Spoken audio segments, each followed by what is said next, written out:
Bom dia, bom dia, bom dia, meninas! Tudo bem com vocês? Eu sou a pastora Bruna Oliveira e nós estamos juntinhas nessa caminhada, nessa jornada da mulher emocionalmente saudável. Hoje é o nosso 8º dia e assim, olha, nós estamos falando da vida de Esther. Ontem falamos tanto a respeito da reconciliação, da reintegração com o passado.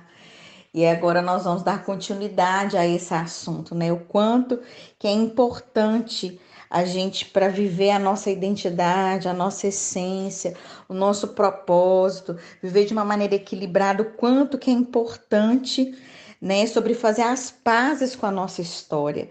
E não tem como a gente fazer as pazes com a nossa história sem integrarmos o nosso passado. Porque o nosso passado faz parte da nossa história, faz parte de nós.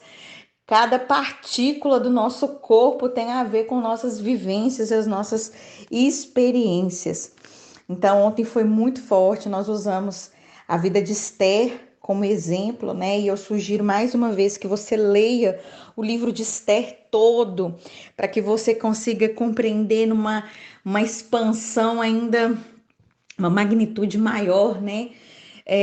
Tudo aquilo que a gente está conversando nesses devocionais. Então, ontem a gente introduziu sobre isso, né? Sobre a gente fazer as pazes com a nossa história, integrando o nosso passado, né? Pois tudo que nós incluímos nas nossas vidas se torna uma força, porque aí, né, essa posição de inclusão, a gente vai evidenciar o aprendizado e não a vergonha daquilo que aconteceu. Então, tudo que a gente exclui porque a gente considera uma fraqueza e essa fraqueza precisa ser excluída, né? Mas tudo que a gente inclui, a gente aprende com aquilo ali e aquele aprendizado se transforma numa força. Então, quando a gente aprende a incluir, não que a gente finge que não tem vergonha, existe a vergonha, só que a gente transforma o aprendizado em algo maior do que a vergonha e por isso aquele conteúdo que foi integrado, ele passa a se transformar num aprendizado, numa maturidade, numa força.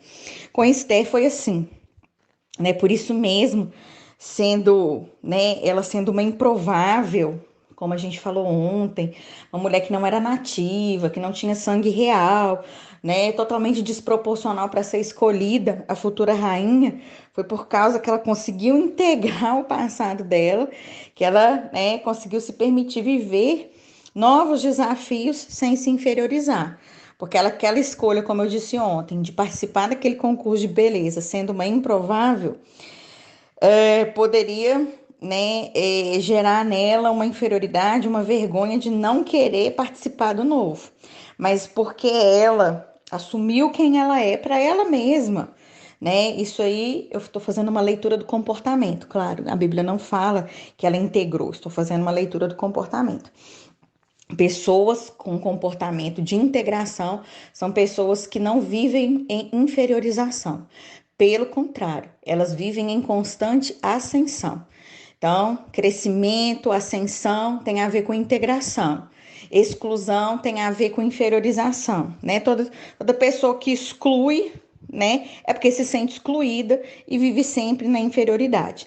Então, através da leitura do comportamento de Esther, que conseguiu não se inferiorizar diante das demais participantes do concurso de beleza, a ponto de se propor, mesmo sendo uma improvável, isso mostra pra gente que ela tinha um comportamento de inclusão. Ela, né, se incluiu na vida porque incluiu o passado dentro da história dela. Então, o segundo ponto, quando falamos sobre fazer as pazes com a nossa história, é aprender a separar o secundário do essencial, daquilo que é principal, né? Eu acho que eu nem falei o tema de hoje, né? O tema de hoje é: não permita o secundário assumir o lugar principal na sua vida. Vou repetir: não permita o secundário assumir o lugar principal em sua vida.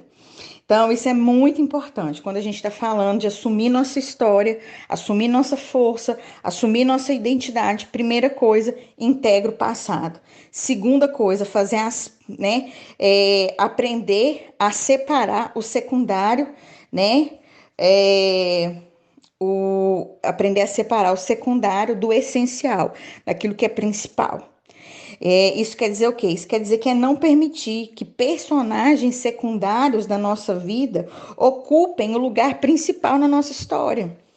Então a gente vai precisar separar o precioso do vil. A gente tem que olhar para a nossa história e aprender a separar aquilo que é secundário e aquilo que é essencial. O grande problema do amadurecimento, da transformação, é que quando nos permitirmos ficarmos presos àquilo que é externo e não naquilo que é eterno, muitas vezes a gente fica preso o quê? Fica preso no que aconteceu externamente nas nossas vidas. E deixamos de olhar para aquilo que foi construído internamente. Então, tudo que é externo, a valorização do externo é valorização do secundário. A valorização do interno é a valorização daquilo que é essencial, aquilo que precisa assumir protagonismo. Então, assim, olha, valores, força, identidade, maturidade são construções internas. Isso nasce dentro de nós e se estabelece fora de nós. Então, nós precisamos focar em como, né, em como nós podemos crescer com aquilo que aconteceu fora, ao invés de só ficar evidenciando nas nossas vidas aquilo que aconteceu no fora. Entendeu? A gente tem que pegar aquilo que é secundário, aquilo que aconteceu fora, colocar dentro em forma de força e maturidade e aprendizado. Então, assim, olha, focar em como foram as coisas, quem estava por trás, quem era o responsável, quem é o culpado de ter feito aquilo conosco, são valores secundários e não essenciais. Essencial, gente, é aquilo que foi amadurecido dentro, construído dentro, fortalecido dentro. O protagonismo nas nossas vidas é exercido quando eu expando o que tem dentro e não quando eu fico fixado naquilo que ocorreu fora durante o processo da minha vida. Então, vamos esquecer o processo, como foi, quando foi, quem que era, quem que é responsável e olhe para a construção de você, a construção, né, que você pode fazer dentro de você com tudo isso. Isso que é assumir o protagonismo. Aconteceu algo fora, mas o fora é secundário. Então, eu não vou tornar o fora como principal na minha vida, eu vou pegar o fora, né, como algo que pode ser construído dentro, para que isso venha me estabelecer, me fortalecer e não me adoecer. Então, pare de valorizar o externo e volte sua atenção para aquilo que é eterno. Jesus disse que o reino de Deus está dentro de nós. O que é importante, o que é relevante é aquilo que está dentro, não é o que está fora. Né? As pessoas daquela época achavam que Jesus ia trazer um reino para fora, que ia os estabelecer fora, os tornar gigantes fora. Deus falou assim: não, eu não tenho pacto nenhum com esse reino externo aqui. O reino é dentro, é aquilo que está sendo construído dentro. O protagonismo é dentro, gente. É de dentro para fora. E foi assim que Esther fez, né? A orfandade, exílio eram fatores secundários, né? Ela fez deles isso, por quê? Porque se ela, se esses fatores, né, de orfandade, de exílio, né, se eles assumissem o papel principal na história dela, ela não se casaria com um homem que era o responsável pelo seu exílio. Lembra que o rei era que estava exilando aquele povo todo, os judeus todos, inclusive ela. Então, se ela permitisse que a orfandade, que o exílio, né, que esses fatores secundários, né, fossem os que assumissem o papel principal da sua vida, na hora que ela visse aquele concurso de beleza, ela ia pensar assim: não, esse homem aqui eu não vou casar com ele, não, ele é o responsável por eu estar nessa situação.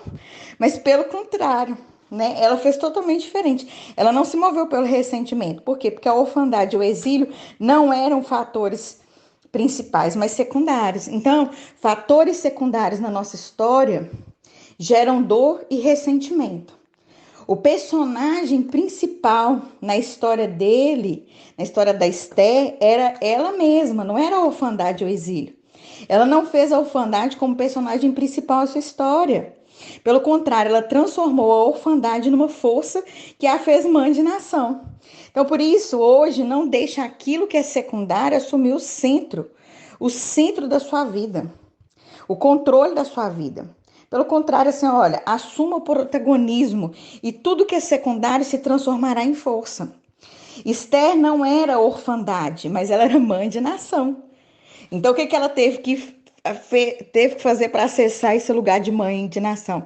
Deixar a orfandade no secundário. Se ela assumisse a orfandade como protagonismo da vida dela, como protagonista da vida dela, ela iria se esquivar de casar com o rei por ressentimento. Então, assumir o secundário nos afasta das pessoas que vão viabilizar nosso propósito. A gente tem que tomar cuidado com isso. Todo propósito, todo crescimento tem a ver com pessoas. E se você permite o secundário ser maior na sua vida, você vai se ressentir e vai se esquivar das pessoas que vão ampliar, que vão viabilizar o seu propósito. Então, assumir o protagonismo, além de nos gerar, né? Melhor dizendo, assumir o protagonismo, além de nos curar, né? Vai nos colocar numa posição de honra diante de tudo que já sofremos e diante de tudo que já passamos. Esther foi colocada em uma posição de honra diante de toda a fandade que sofreu. Então, toda a sua dor, toda a dor que ela passou, deu para ela poder, porque ela decidiu separar o que é secundário e assumir o papel principal da vida dela. Então, olha só, é muita informação, é muito conteúdo, mas eu preciso que, né, a gente caminhe dessa forma, porque Deus quer fazer algo poderoso nas nossas vidas. A gente precisa se expor a esse entendimento e assumir, olha, a partir de hoje eu vou integrar meu passado, vou permitir que eu assuma o protagonismo e não pegar o secundário para assumir, né, protagonismo, vou ser curada, vou viver emocionalmente saudável dessa forma e vou viver o melhor de Deus na minha vida. Então, amanhã nós vamos dar continuidade sobre o assunto, sobre como fazer as pazes com a nossa história. Vamos falar, né, continuar falando sobre Esther e sobre os resultados, né, que a gente vai viver quando a gente integra o passado e tirar aquilo que é secundário do lugar principal. O que a gente vai ter de mais resultado, né? O que isso vai nos favorecer e aonde que a gente vai chegar com tudo isso, né? Dentro desse conceito de saúde emocional. Então, eu espero que esse devocional tenha te abençoado muito, muito, muito, muito. Amanhã a gente continua e eu queria orar por você, orar por nós. Pai, no nome de Jesus, muito obrigada por esse devocional.